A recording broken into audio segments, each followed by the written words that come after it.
I love video games. It was how I connected with my friends in school and was my way to escape from the real world. The first time I connected two PCs together to play LAN games was one of the best times of my life. And this was back when internet was still new and online gaming was just being introduced. But this is not what I wanted to focus on today. I wanted to tell you about a time where AAA games were at their peak. The year is 2007. YouTube was 2 years old. Game news mainly came from places like GameSpot, IGN, and gaming blogs. That's the time when Blizzard was still making new games and Valve was actually releasing games. Big gaming companies were actually competing to make better games. They were really trying to create new things that were fun to play. Ubisoft at the time had Prince of Persia, which was already a really fun action game. Then they released Assassin's Creed, and everybody lost their mind. It felt like a completely new game, and this genre was completely new. It was an open world that no one had seen before.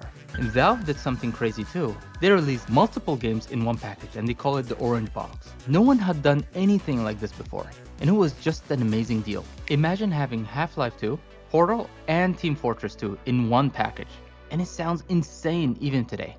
TF2 especially showed us that multiplayer shooters could be more than just military clones. Every class felt like playing a different game. This wasn't just a product launch, it was Valve saying, hey, this is Steam, and you might want to get on board. When Activision changed Call of Duty from COD 2 to Modern Warfare, it was just amazing.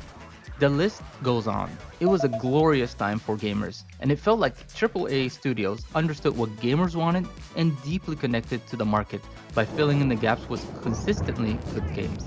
But somewhere along the way, something changed. AAA industry started playing it super safe. And there was a big shift where they just started focusing on making more money as quickly as possible. This started to introduce loot boxes, releasing yearly games that needed one-day patches, and started looking at gamers not as people, but rather numbers on a spreadsheet. Quarterly earnings became more important than player experience. And if you just zoom out and look at what games are in perspective, they're mostly passion projects. Now they are product designed by a committee and focused group to death, stripped away from any artistic vision or fun. And my favorite publishers stopped creating worlds anymore. They stopped telling stories that let you escape reality. Now they're manufacturing content and churning out recycled mechanics. And obviously with the predatory monetization that relies 1% on the player base to just stay relevant. Just take a look at what Blizzard did with Diablo Immortal and everything that EA Sports just pushes out. And Activision haven't released any new IPs in years. All of that came with a big cost.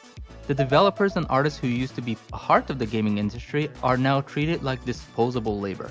The crunch culture has become the norm, with teams working endless hours only to be laid off immediately after the game's release.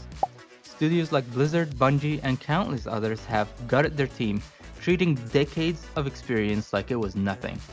More than just a line on the balance sheet. Now here's the thing, while most AAA studios are being stagnant, we're seeing something incredible happen in the indie space. Boulders Gate 3 for example, even though Larian aren't exactly tiny anymore, but they started as an indie studio and stayed true to their vision. They proved that deep complex games with actual player choice still have a massive audience, and we can see with the numbers. Look at games like Vampire Survivors. It probably cost less than what the big studios spent on their coffee budgets. But it created an entirely new genre and bigger companies are scrambling to copy because it focused on being genuinely fun instead of trying to maximize engagement. But the one thing that I'm really excited to see is that we're seeing a shift. The players aren't just accepting whatever AAA studios put out anymore. Games like Lethal Company, made by a tiny team, are absolutely exploding because they offer something fresh and genuine. Dave the Diver showed that they can mix genres in a weird, wonderful way and still find massive success. The tools for making games are more accessible than ever. Unreal Engine, Unity, Godot, and GameMaker are available for everybody with a vision and dedication to see it through. All you need is just to start and learn the process. And we're seeing developers from around the world bring their unique perspective to the gaming industry. Just take a look at Blacksmith Wukong. I'm not saying that AAA games are dead, it's far from it, but maybe this pressure from below is exactly what the industry needs. When small teams can create experiences that rival or surpass the massive productions, it forces everyone to step up their game. For those of us who grew up in the golden age of gaming, it might feel different now, but in many ways, it's even more exciting. We're not just getting sequels or remakes, even though we're still getting plenty of those now, but we're seeing entirely new types of games, new ways to play, and new voices to tell their stories. The future of gaming isn't just about boardrooms or getting into quarterly meetings. What I'm seeing from here is like we're seeing a lot more smaller teams with big dreams and developers who want to make games because they have a story to tell and experiences to share. And you know what? Maybe this is exactly how it should be. Well, if you wanted to support indie developers, I'm making my own game. It's called Duck Norris Tales, about a duck saving the world from an alien invasion. And you can wishlist it now on Steam. Thank you so much for watching. If you made it this far and you're interested in optimizing things and becoming better, I've created a new Discord server for like-minded people who wants to take this journey to the next level, and you can find it in the links below. If you enjoyed this video, please leave it a like and a comment. It will really help me with the algorithm and help the channel grow. If you enjoyed this video, you'll enjoy this video as well. Thank you so much, and remember, just take it one day at a time, and I'll see you in the next video.